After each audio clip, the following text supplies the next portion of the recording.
welcome to today's edition of the One Kindred, One Business initiative. My name is Kenneth Amechi. I'm a professor of business and sustainability at the University of Edinburgh. I also hold a chair in sustainable finance at the at the European University Institute in Florence. Also the chief economic advisor to the Imo State government, a job I do on a part-time basis. So I'll be moderating this session today with my co-moderator, Dr. Jude Nzako, and I'll invite him now to say a word or two. Hello, guys. My name is Dr. Jude Nzako. I'm the Director General for Imo State Investment Promotion Agency.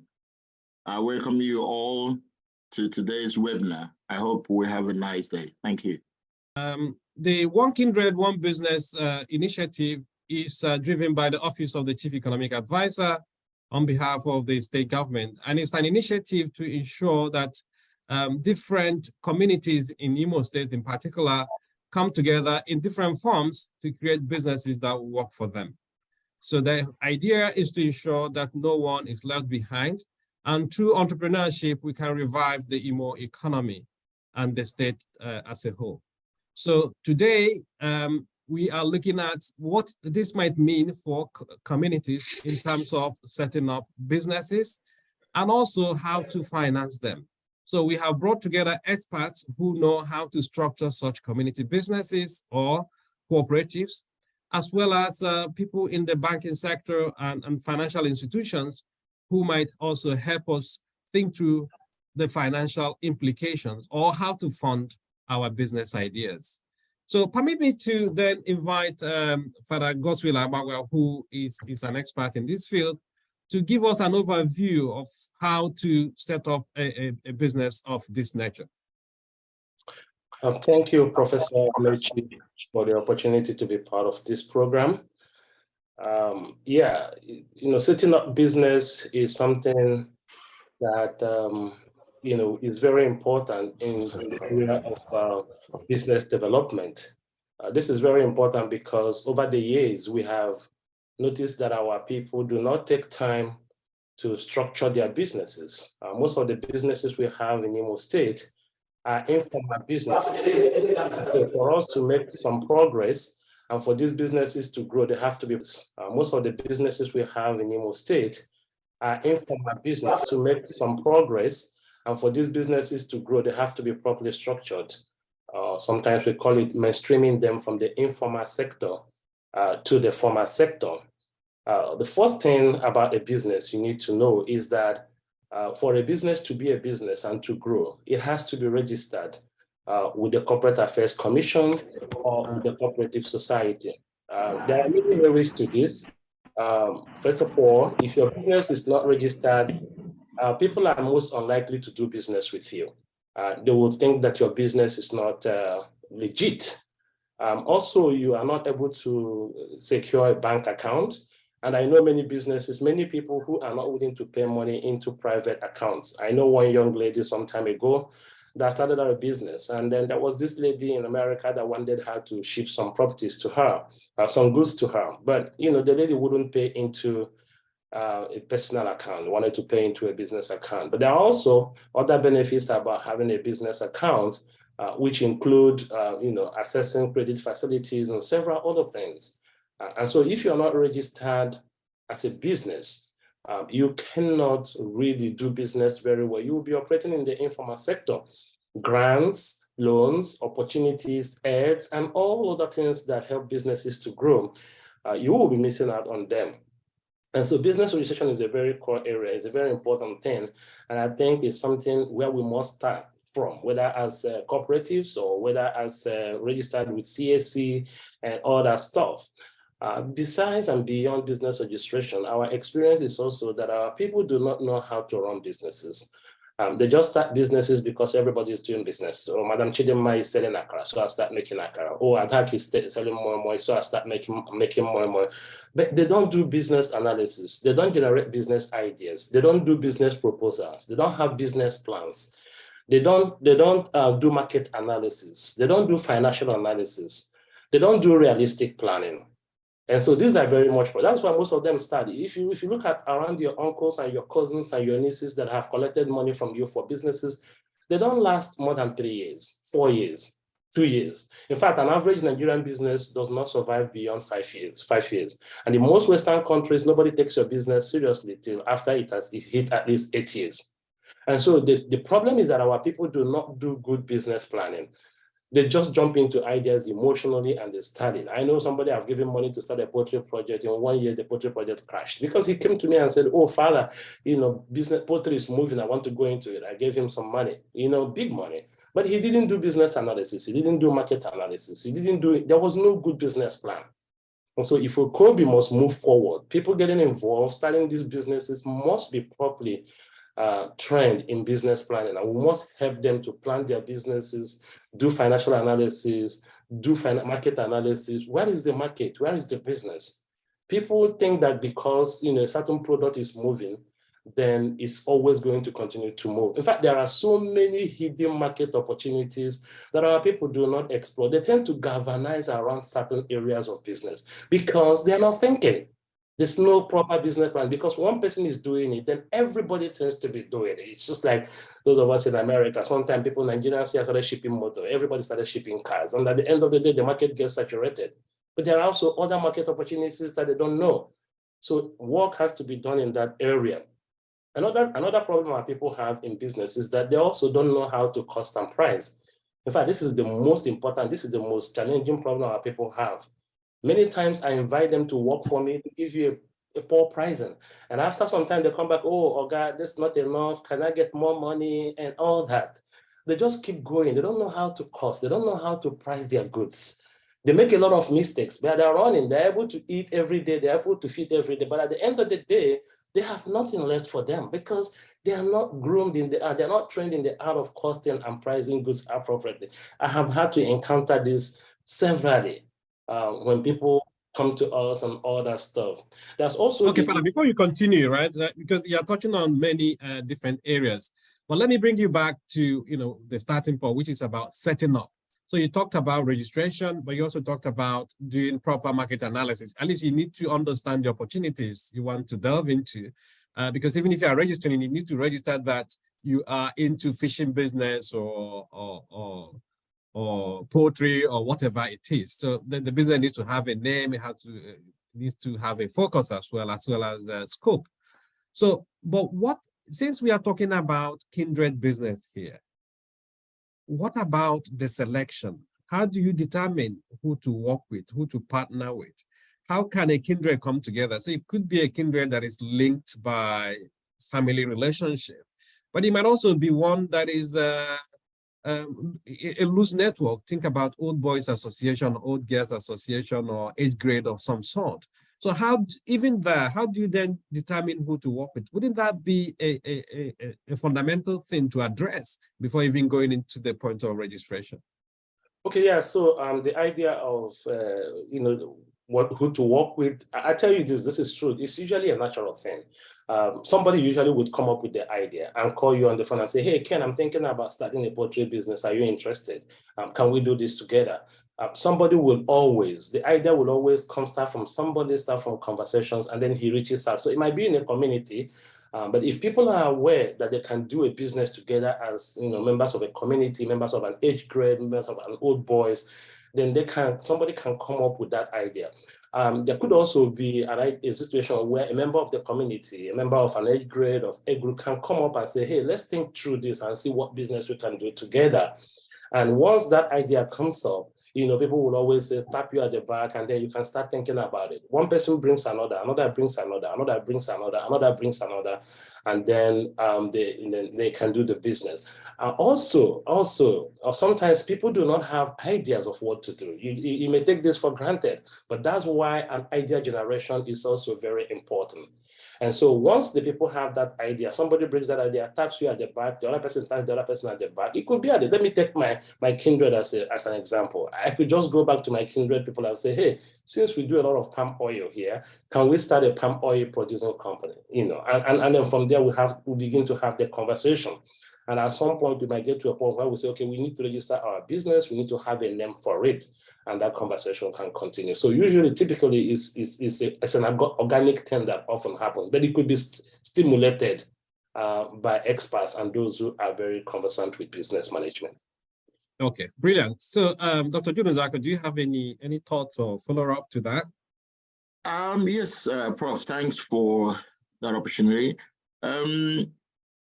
I think the Reverend Father has said a lot, and I think having listened to him and also merging that with what I know in the field, I think the OKOBI project is one that we can definitely make to work in our communities. The difficulty, as you noted, Prof, is how do we get these communities understand it and keen to it? My worry is that a lot of the people we expect to be championing this project, they do not understand the way to use other people's money. And most of them are afraid of bank loans. A lot of them in the rural areas, there's so much like handouts. Government want to give handout, but for this OKOBI to succeed, we're going to need the cooperation of banks. We will need to get the banks commit to it. And in fact, once they commit to it and we commit to it, that will work. In addition to the banks committing, I think, Prof, it may be necessary to have another webinar where we invite some stakeholders from communities, big stakeholders, those that may be interested, because we'll need to have pointsmen in each community who will actually promote this. Because I give this reason because when I returned back from England 3 years ago, I tried to initiate a cooperative within my community. I got the youth involved and I voted small amount of money for them to start a cooperative. Now, what I realized 3 months later is that they had no idea and they were not interested in actually doing anything. They wanted me to do everything for them. In addition to giving them the money, I actually registered a cooperative for them and so on and so forth. So we're going to need, we're going to need the banks to be actively involved. And then we're going to need some stakeholders who will give some comfort to the banks if they will lend money. And then we'll have to create some platform to create awareness for the local people to understand that it is good to use the bank's money to do business. All you need to do is to get into the discipline of paying back the loan they take from the bank. And once we can do this, I think we'll be able to move this this project forward. That's what I have brilliant. to say. That's a very good way to summarize what Father has said and also to introduce the banking side of it, or the financial perspective. But let's bring Mr. Kenneth Chidozie, who is a cooperator and he's into the cooperative movement. And he'll be able to talk us through what it takes to be a cooperative, either to create a cooperative or a group business. Mr. Kenneth, are you able to unmute yourself and share your experience with us? Okay, please introduce yourself, tell us what you do, and also what it takes to create cooperative societies in Imo State. Yeah, thank you for having me. Good day, Imolites. My name is Mr. Kenneth Okonkwo. I'm a cooperative officer in the Department of Cooperatives, Ministry of Trade and Investment. What we do is to organize, register cooperatives and monitor them. In registering a cooperative, just like the Reverend Father said and Dr. Judun-Zarko said, cooperative is made up of people, individuals. That's why we always emphasize that members should have felt needs. They must have something in common that will bring them together. If they have that felt need, all of them will understand why they are into the business they are. And the problem we have today is that many people go into cooperatives without knowing what they are in for. So that calls for cooperative education. So in whatever we are going to do or whatever people have to do, there must be that education. So in cooperative, we call it cooperative education, because the architects or the model cooperatives we have today, we still refer to the regular equitable pioneers who were factory workers, who were dehumanized, who were maltreated. And because the way they were treated, they had that felt need that they should come together and do something for themselves. That's why they were able to form the non-regular equitable pioneers. And they were able to formulate the cooperative principle that we all have today. Cooperative is a global phenomenon. It's not limited to Imo State or Nigeria. It is international. So to form a cooperative, people have to come together, just like Reverend Father said. We do what we call propagation in those days. We call it propagating the gospel of cooperative and the benefits in registering a cooperative. So when they are convinced, one or two persons may be convinced, then they call the other people together. By reaching out to them, holding meetings, seminars and the workshops or lectures or educations with them, the people then get to know what exactly they need to do to form a cooperative. And when we are convinced that these people are now ready, we recommend them for registration by the director of cooperative. That is the way we do it those days. It can up to 6 months, 3 months, very fast. And because we make it fast, most of the people who are registered don't even know what they are registered for. They think it's for handout, just like Dr. Zako said. They think governments or governors say we should register cooperative. These politicians or other they say we should register cooperative.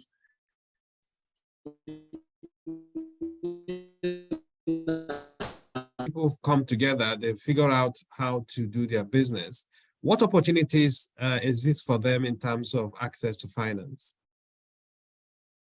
Good morning, everybody. I'm happy for the opportunity to be here. My name is Edward Emeribe. I'm a consultant to Bank of Industry. Before now, I was a banker. I worked in a commercial bank for 9 years, for 15 years before I went to private practice. For Bank of Industry, based on our discussion, I think there are two specific products in Bank of Industry that suit this kindred business we're talking about. One of those products, we'll call it smallholder farmer cluster financing program. And the other one is also smallholder cluster financing. The two products appear almost similar, but they are a little different, which I'm going to explain here. In terms of smallholder farmer cluster financing program, like in some of our community, maybe individual farmers that come together after proper realistic planning and marketing analysis, they can come together to decide on what to do. It must not be that the farmers are doing the same thing. Some may be into melon business, some may be into rice or maize business, but their primary intention is for them to succeed. When they come together, they might even discuss with, they might go further to discuss with an off-taker who is the processor. Maybe their agreement with the off-taker is to supply the person the raw material. Off-taker could be those that are into feed mill that's when they get all those melon, all those maize from farmers, they convert into other products. Once they have agreement, MOU, with off-taker, along the line, they will need finance. And most times, off-takers may Sorry, not have Edward, before you continue, let's not use jargons here. Who is an off-taker so that the person, the people, the audience will understand? Okay, off-taker is somebody who uses the primary product from these farmers to produce other goods. Like an off-taker can be somebody who is into feed mill, who produces animal feed.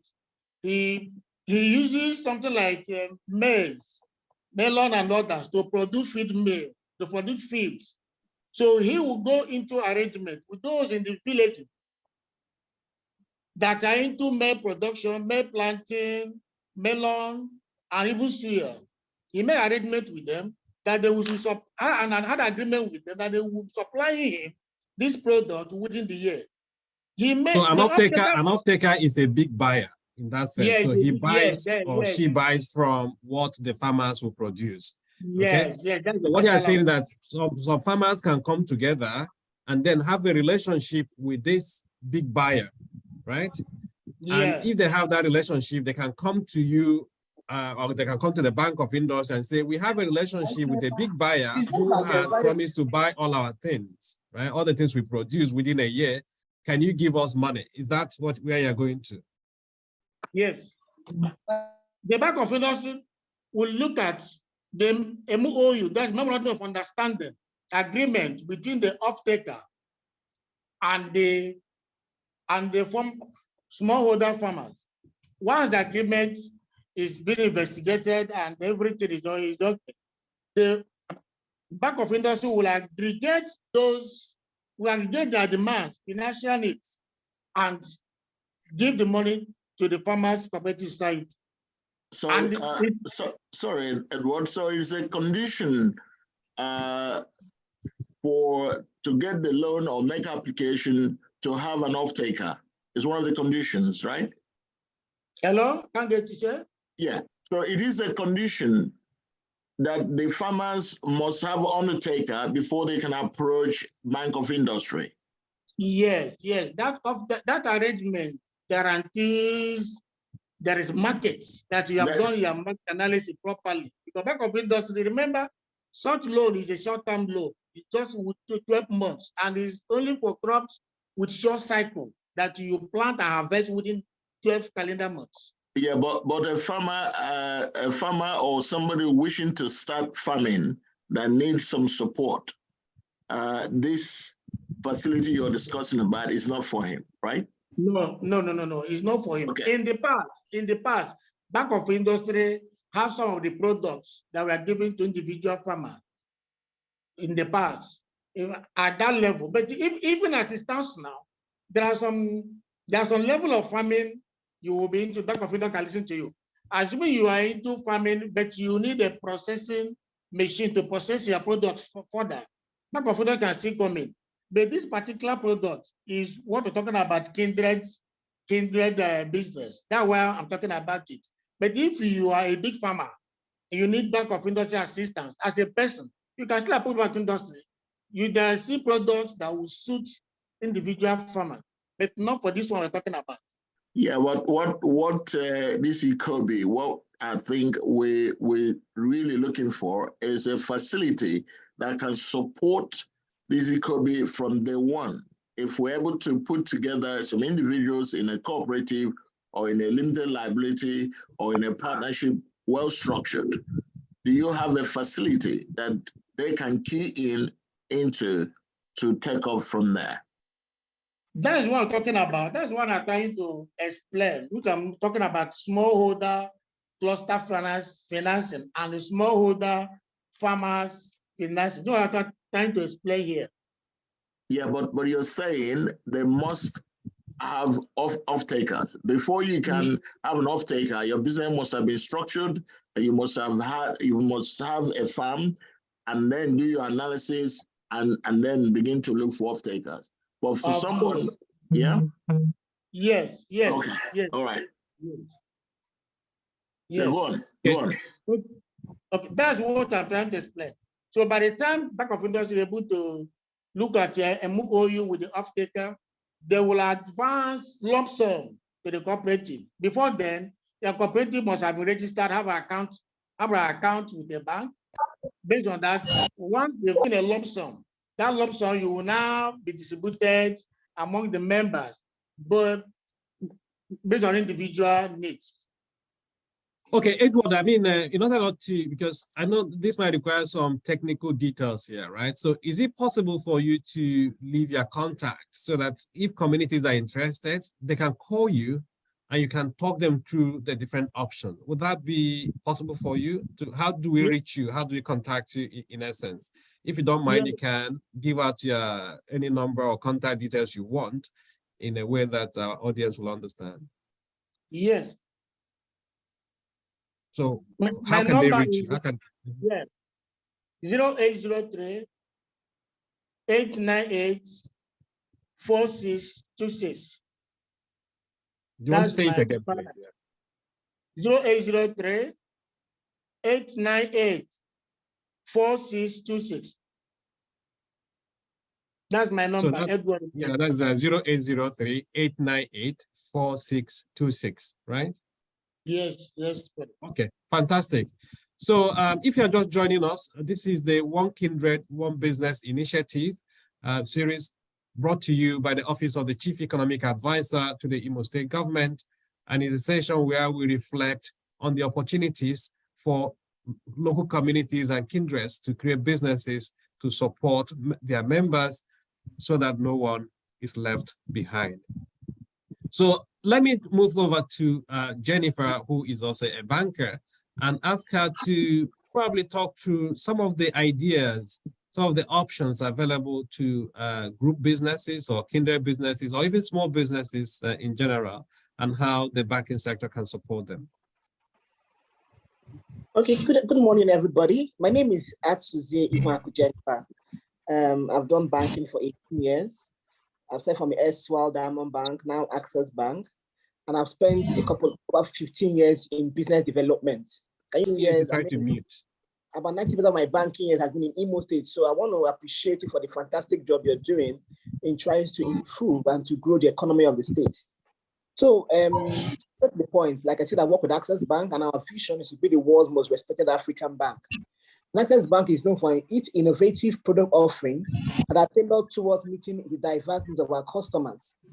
So now we have what we call group lending. Group lending has been identified as an essential tool in our MSME finance that helps to bridge the financing gap, and it plays a critical role in promoting financial inclusion and supporting the growth of SMEs, which of course, you know, are essential to economic development and job creation.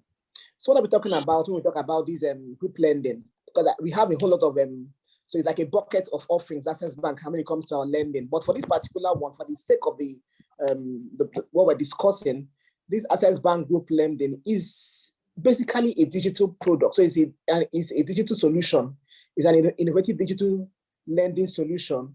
And all it does is to empower eligible micro entrepreneurs, because we're talking about the micro entrepreneurs here.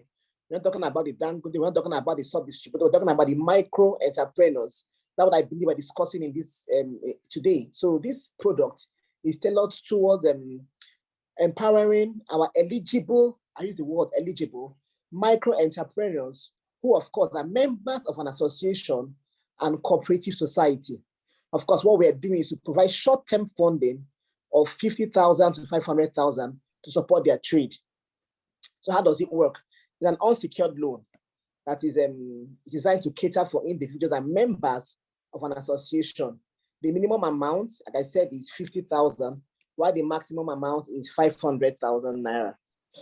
Now, so I don't know, should I continue, or do you want to ask me? Yeah. What do they need to do? How can they approach you? Where can they find you? And what do they need to put in place? So the first thing they have to do, they must belong to an association or a cooperative. They must be registered members paying their dues to the association or the cooperative. That's the first criteria, right?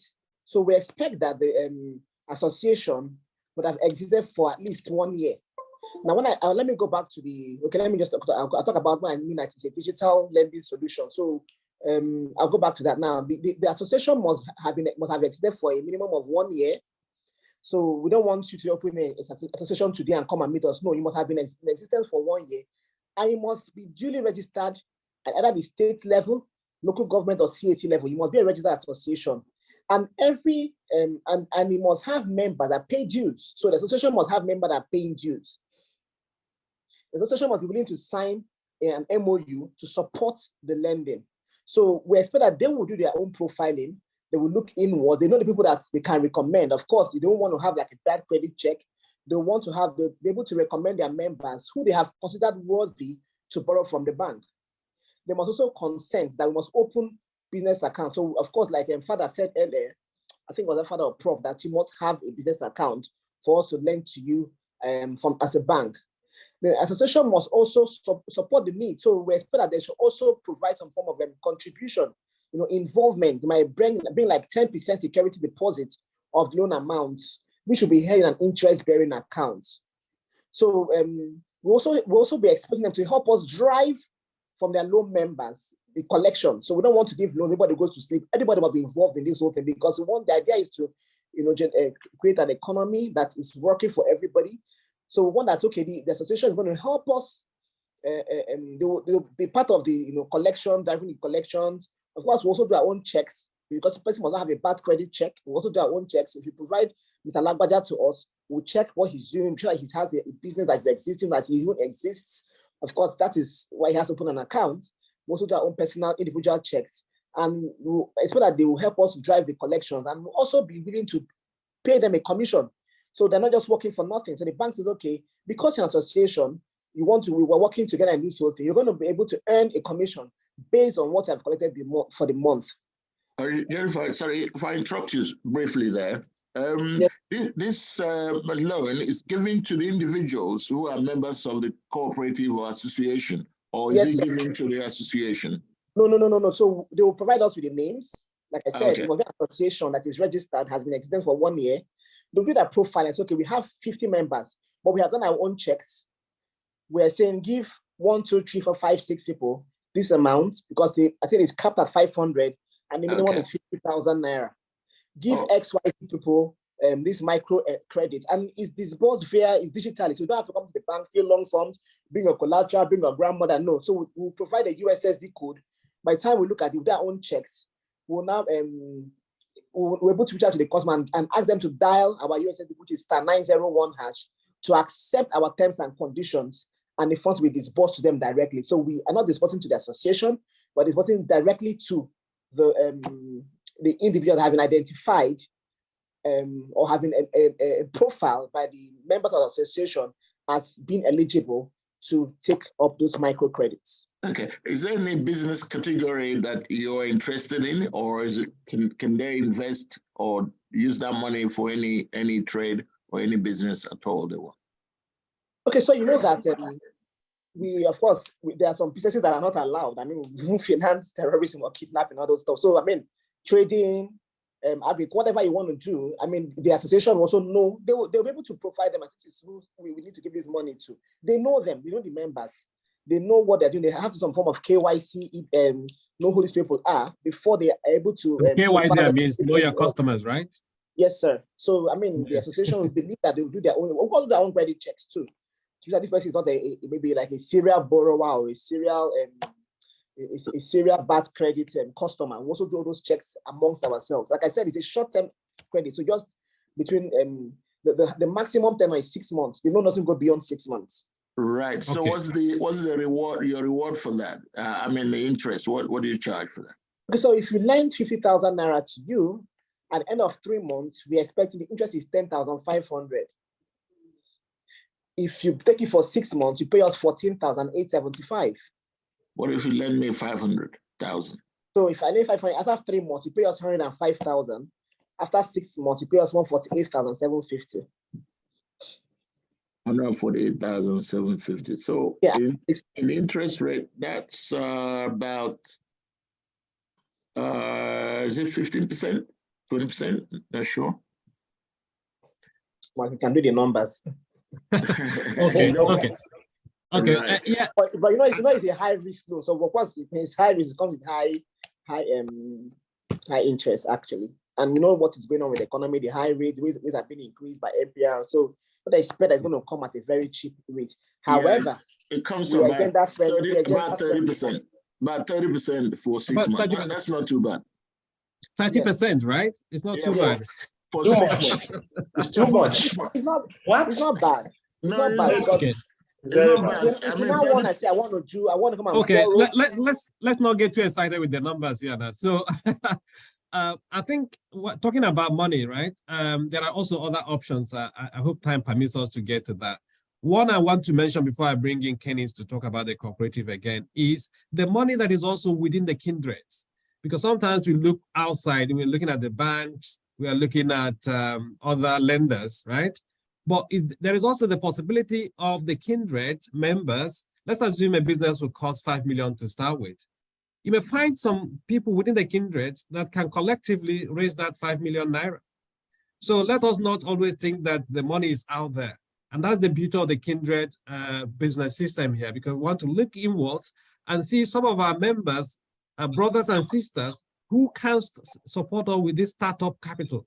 And if you look at many successful entrepreneurs, they also tend to start with what you may call the mom and dad's bank, right? So they start from home and then they have something that the banks can then look towards to grant them support. So let's not also take that for granted, because it's a credible source of finance that we are trying to unlock using the One Kindred, One Business objective. Yeah, but, Mr. Can I speak to this? Can I chip in? Yeah, before I'll bring you in, because Mr. Kenny's line is quite unstable. We need to get to the point of what it means to be a cooperative in a layman's term. So, Mr. Kenny, if a kindred comes to you now and say, can you help us create this cooperative or kindred business, what would you tell them and how would you guide them so that they know exactly how to go about it? Okay, thank you. I just want to take you back a little. Cooperative, I can say, started with creation. God, when he wanted to create the world, he said, let us. Let us means some people coming that him, God the Son, Father, God the Son, and the Holy Spirit coming together to create the earth. So what we are saying is that when so people come, maybe one or two persons who must have gotten the gospel of cooperation. When they come, they can invite us over. We hold a meeting with the people, tell them what cooperative is all about. Then, just like what you said, the money may be there even in the villages, because when the people come together, pay their entrance fees, what we call registration fee, but in our parlance, we call it entrance fees, make some shares. Corporators are meant to pay shares, and before you become a corporator, you must have paid your shares. It's not like people coming together to form a business. So they can look here into what type of business they want to go in and be able to find out what type of shares they can pay to help them. Even some members can make, who have excess money, can make personal deposits more than others, but the law says you cannot hold more than 5% of the shares, so that you over 1/5 of the shares, so that you will not have an intimidating share over all the other members. So if such people approach us, we don't tell them what the principles of cooperation, what it takes to be a cooperator, how you make your savings, you make your thrift savings, how you hold your meetings, the democratic principles available in cooperatives, the way you share your dividends at the end of the year or whatever.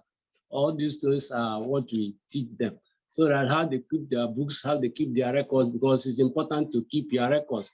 Even in those days, we do conduct feasibility studies. Not like what the Reverend Father said. You have a feasible studies of what you want to go into. It will give you, if it is farming, how can you go into the farming? How can you harvest? How can you weed? All those things. We agree. And then at the end of the day, you'll be able to know what you will achieve at the end of the day. So people go into cooperative without even knowing, thinking that it's for handle, that government wants to guide them some, but it is purely business. And because we're talking of finance, it is unfortunate we here in the East, we have what we call cooperative mortgage bank, but it's mostly now in the West. Cooperative mortgage bank is purely for cooperatives, and they understand the language of cooperatives, even this finance we are talking about. Unfortunately, because of the insecurity, they had wanted to set up, we've done a lot from the Imo Cooperative Federation angle to bring them here. We hold series of meetings with them. We've invited them to Imo State, but because of the insecurity in the state, they wanted to set office here, they left. Up to now, they've not accepted. These people. So when did you start talking to them? It has been over 2 years now. We've been talking to them. Even the last time we met we held a cooperative summit at Asaba last year, November. We still talk to them. So why have you not set up this? The nearest branch we have now is in Port Harcourt. So okay, that's fine. I thought you started talking to them 20 odd years ago. So if it's just 2 years ago, there is still a chance. So Dr. Nzako is here listening. and my office as well. So why don't we put heads together and revisit it? So we shouldn't use the excuse of insecurity, because one thing we are trying to also do is to use economic process or empowerment to address some of the challenges. And if they becoming part of the ecosystem will help us achieve what we want to achieve, then we don't have any excuses. But thank you for that. Where can people find you? Before I open it up, I'll bring in Father, then I'll open it up and see if those listening have any questions. So where can people find you, Kenneth, in case they want to come to you? Presently, I'm the Secretary Imo Cooperative Federation. We have our office at number 3 Eburu. We are supposed to have what we call cooperative division. We have 28 cooperative divisions in Imo State, but we have 27 local governments. Ohaji and Ebwema, as I said, Ohaji has a different division, then Ebwema has a separate division. That is why 28 division. And at this division, we are supposed to have our officers, but because of the unemployment, most of our officers have retired. But if one wants to get in touch with you, we have their division in every local government, that we will call it division. Or you come to our headquarters at number 3 Eburo, beside Chisco Bottles, just facing the water works there. We have Imo Cooperative Federation. Or you can contact me, or you come to the department, cooperative department. But the unfortunate is that when you go to the department, they will register you easily. You will pay IGR of 12,000, prepare your bylaw and whatever, and get registered. But at the end of the day, those people will not know what actually cooperative. That is why we emphasize on cooperative education, because you can meet somebody now who has 30-something cooperative certificates, all this are in their drawer, what I call portfolio or briefcase certificates. That is not cooperative, for to say the least. So is there a number they can reach you on, Mr. Kenneth, in case somebody is not able to travel? Because people listening to this might also be from Lagos or outside Nigeria. So is there a number, if you don't mind, they can call to get you for more information? Okay, my number is 080-64-35-3742 or WhatsApp 091-35-80-7799. Please, do you want to repeat that? First number 080-64-35-3742 or WhatsApp 091-35-80-7799. Okay, brilliant. Thank you very much for that. So let me bring in Father. But before Father comes in, if you are listening to us or you've just tuned in, this is the One Kindred, One Business initiative series called OKOBI Series, and it's run by the Office of the Chief Economic Advisor to the Imo State government. And the idea is to support kindred businesses or community businesses. And today we are discussing how to structure such businesses and also how to finance them. So I bring in Father Goswin Abagwa for his comments. Okay, so I wanted to talk a little bit about alternative sources of funding businesses besides going to the bank. Our people generally do not like borrowing money. This is a cultural thing. And when you do business, you have to pay attention to the cultural and social sentiments of the people. And so our people do not like going to the bank to borrow loans, although for you to do a flourishing business, at some point you need some good money from the bank. We have to continue to educate them on that. But there are other sources of income, of funding. For example, there are grants. Our people are totally very naive about grant writing. There are so many grants given to startups, especially women. If women are listening, there are so much money out there for women who want to go into business. The problem is that our people do not know how to write grants, and they do not know where to find these grants. And that is part of the things we do at our office. We help people to prepare their businesses for funding and to get grants. Another thing that I want to also say is that communities like Professor Amechi has just said can come together and lob resources together. Let me give you an example. Let's take the churches. Whether you like it or not, our people are very religious. And it is only in the church that you can find what we call social capital, trust. It's only a church group that can come together and everybody can bring money and give to the pastor and give to the priest and say, okay, let's do this thing. Social capital is very important in business. And our people do not know how to go about it. In the Western world, you can borrow money, and if you don't pay, the company or the bank or the people can sue you to court, and the court is working and everything. So because of the system, our judicial system and everything, security and who to hold accountable, it becomes like the church or maybe the traditional community that have that social trust. Let me take example. I'm a Catholic priest, and think about priests who are here, and they decide that every quarter they are going to empower 10 people in their church with 1 million naira, 2 million naira. They can do this contribution just as they do contribution to build a church, just as they do contribution to build a father's house. They can contribute money, raise 5 million, 10 million, and give it to 10 members of their church to start a particular business. I call it one church, one millionaire. They can do that. Pentecostal churches can contribute that money and do it and give it to people. There is also something we call investment in equity. You know, the human being is very selfish. And if the human being is not going to get anything from you, he's not going to invest in it. Cooperative society, OKOBI members can come together and look for an outside investor to invest in their business and give the person some equity. So in the community, you might see a rich man, a philanthropist who is rich, and 10 young people come together and say they want to do a solar business. Fine. They can approach a rich person outside in the community and say, can you invest money in this, our cooperative, and we're going to give you 5%, 10%, 15% equity in the business. After all, our people have been doing community money. Look at Osusu. Women do Osusu all the time. But they do this Osusu, they collect a lot of money, but they share it again among themselves during Christmas or during Easter. Some of them have a lot of money cooling off in their bank account as groups, but they don't know that they can invest that money into business. Women, even in the United States, Nigerian women here are doing Osusu all the time. Some of them are contributing $100,000 a month, $200,000, because there are plenty of them and nobody abuses the money. If they give out the money, they don't give it, they give you on interest. Can they come in as a community, as a group, and use that money to invest in business? What of families? Families can come together and contribute money. So yes, while we look to the banks, I think that we have a lot of informal resources that we can use to start up. I think the people just only need to know about this, and maybe there has to be a little bit of MOU or some understanding among people who are lumping these resources together to be able to know that we can start out this. And again, grants is also very important. In fact, it's a virgin area for us in our community. And the OKOBI may need to do something. It is not everybody that can write grants.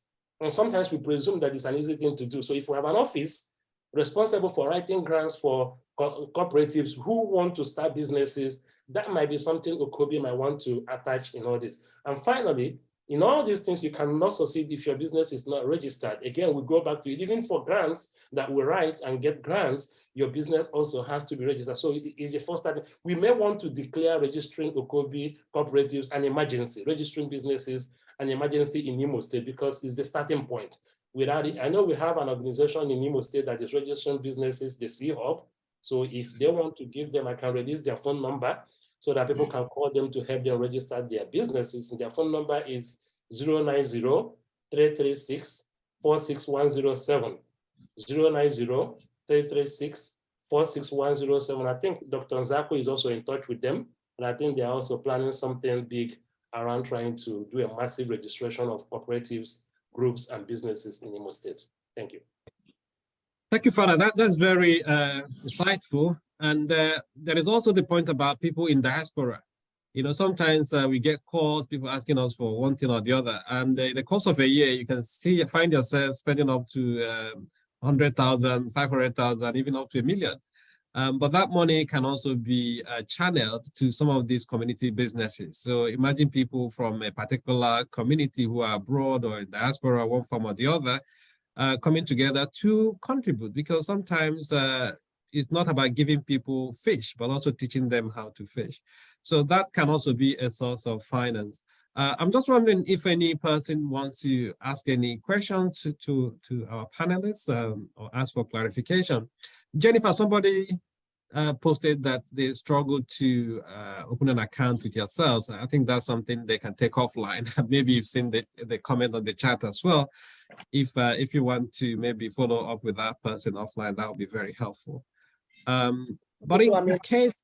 Over WhatsApp menu, I'm the branch manager there. So please, you can reach out to me if you have any issues. I mean, most times I'm always here. Yeah. Okay. Dr. Julian, do you want to come in first before then Yes, I bring in Anya Lemechi? Yeah. Yeah, I know you're running out of time, so I just want to make a quick comment. I want to thank our Reverend Father there for the gospel. Barbara, I definitely will contact you after this session. It'd be nice to have a meeting with you and Prof. I do have something that we can put together to assist fund this OKOBI, but I think 3 of us can champion that. I also like to thank Jennifer. Jennifer, I know that my office has been bombarding you recently, and I haven't had a chance to meet you yet.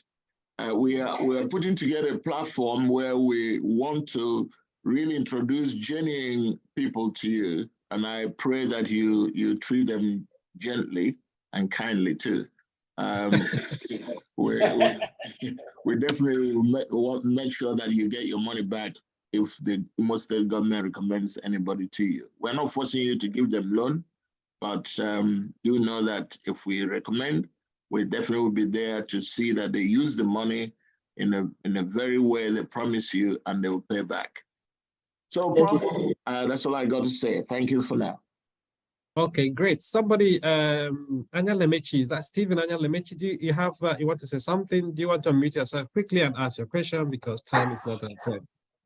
Yeah, good day, everyone. My name is Stephen Ayanowichi. Sorry. I'm based in Dubai. I'm really happy to be among this group, and the ideas being discussed are not so strange to me because as a person, I came up with this idea like on my own to rally around some of my friends to start up a business. Like we started up an investment group, and most of the people in that group were just about 5, and about 2 persons are based in Nigeria. 1 person is in the US and other places. So we just come together and think about ideas, and then we contribute monies to fund it. So it's been a very it's a new group, but so far we've been able to do a lot, and I'm really happy seeing this coming to this meeting and then seeing the ideas and what we can do as a group. But I want to ask quickly because gathering a group of people is not the issue, but then that there are a whole lot of people that have different ideas and different motives in the group. So I want to ask, like, what is the maximum number of people that can be in any business setting, like in any business like startup like this, like can come together and start up a business? Because when it's more than maybe 3, 4, or 5 persons, it becomes a crowd, and it becomes very difficult, to align goals, to align objectives and all that. So that's the first question I want to ask. Then the second thing I want to talk about is over here in UAE, severally that happened to me. When I come down my building, I'm going to the supermarket or something to get food or something. I see agents from the bank, right? Bank representatives, asking you, or they're literally begging people, come and take loans, Like people that are salaried, like people that are earning an income, they want to come and take a loan from the bank, And the loans are not just any soft loans. They can give you like. So Stephen, do you want to wrap up quickly because we have only 4 minutes left? Yes. So, yeah. Yes. So Yes. Sorry. So the thing is, can we have a very good policy? Like, can we have people in the government who are pushing good policies that can help, expand the loan availability to individuals, especially to the young ones, to the youth of the society? Thank you. Okay, thank you very much. And we may not have time to go through them, but I think the point you asked, the first question is whether the number of people, I think is about 10 people or so to start a cooperative. Mr. Kenneth can speak to that if he doesn't mind. But the point we also try to make with the OKOBI, which is One Kindred, One Business initiative, is to ensure that we address the problem of first unemployment, then we empower people economically, and leave no one behind. So as we are happy for people to come with the numbers that works for them, actually. But at the end of the day, let's also bear in mind that it's about empowering people and creating jobs. So I'll leave it at that. And the point you made about the policies to encourage lending is well made. And I think the banks here listening also would take that on board. But Stephen, I didn't find out whether, are you from Imo State, or do you have any interest in Imo State in any way? Maybe you can also start with your kindred and see how we can support you. I'm from Imo State, sir. I'm from Imo State. Okay, great. So maybe if you leave your number in the chat, my office can contact you and see what we can do with you for your own community, if you don't mind. So let me invite Father Martinago, but in 60 seconds, will you be able to make your point? Because if we don't finish, the radio stations will kick us out. So do you want to unmute yourself, Father, and talk?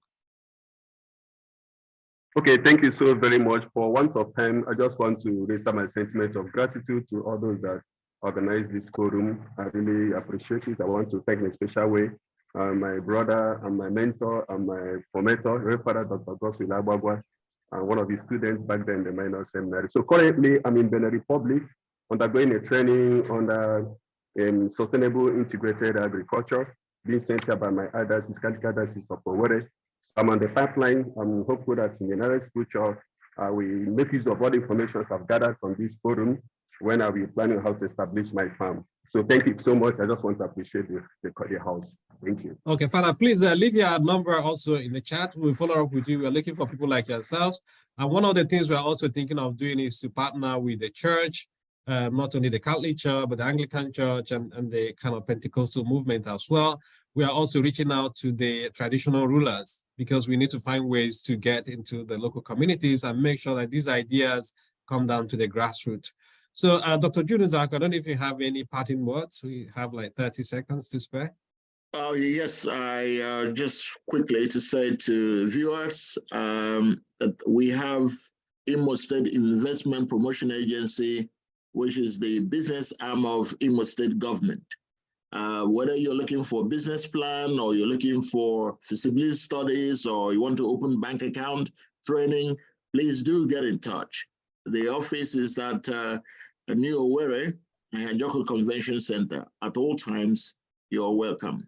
And I'd like to thank the panelists as well, and you, Prof. Thank you. Thank you very much. Thank you, Dr. Jude Nzako. You have always been a good co-moderator.